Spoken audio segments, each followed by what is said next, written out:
السلام علیکم ورحمۃ اللہ وبرکاتہ۔ اس ویڈیو میں ہم سورۃ المنافقون کی آخری 3 آیات یعنی آیت نمبر 9، 10 اور 11 لفظی ترجمے کے ساتھ پڑھنا شروع کرتے ہیں۔ اعوذ باللہ من الشیطان الرجیم، بسم اللہ الرحمن الرحیم۔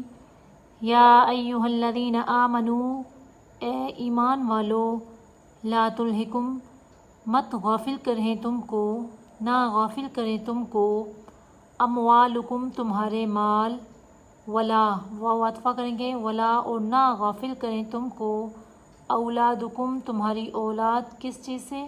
عن ذکر اللہ، اللہ کی یاد سے، یعنی اس میں ساری عبادات آ جاتی ہیں، یعنی نماز، روزہ، حج، زکوٰۃ وغیرہ۔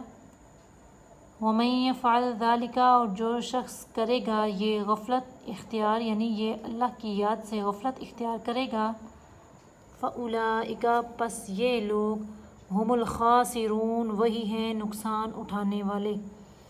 وانفقوا، اور تم خرچ کرو، مما رزقناکم، اس مال سے جو ہم نے دیا تم کو، من قبل، پہلے اس سے، ان یأتی، یہ کہ آ جائے، احدکم الموت، تم میں سے کسی ایک کو موت، فیقولا، پس وہ کہے، کون؟ مرنے والا، ربی، اے میرے رب، لولا، کیوں نہ، اخرتنی، تو نے ڈھیل دی مجھے، الی اجل قریب، قریب وقت تک، یعنی دنیا میں رہنے کے لیے تھوڑی اور مدت تک تو نے مجھے ڈھیل کیوں نہ دی؟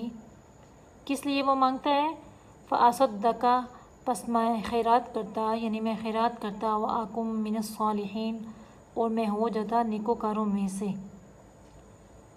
ولن یؤخر اللہ، اور ہرگز نہیں ڈھیل دیتے اللہ تعالی، نفساً کسی جان کو، اذا، جب جاء، آ جاتا ہے، اجلھا، اس کا وقت مقرر، یعنی موت کا وقت جب کسی جان پہ آ جاتا ہے تو اللہ اس کو ڈھیل نہیں دیتے۔ واللہ، اور اللہ تعالی، خبیر، خبردار ہیں، بما، ان اعمال سے جو تعملون، تم کرتے ہو۔ صدق اللہ العظیم۔ یہاں پہ ہماری سورۃ المنافقون مکمل ہو گئی ہے، پھر آتے ہیں اگلی ویڈیو میں، تب تک کے لیے اللہ حافظ۔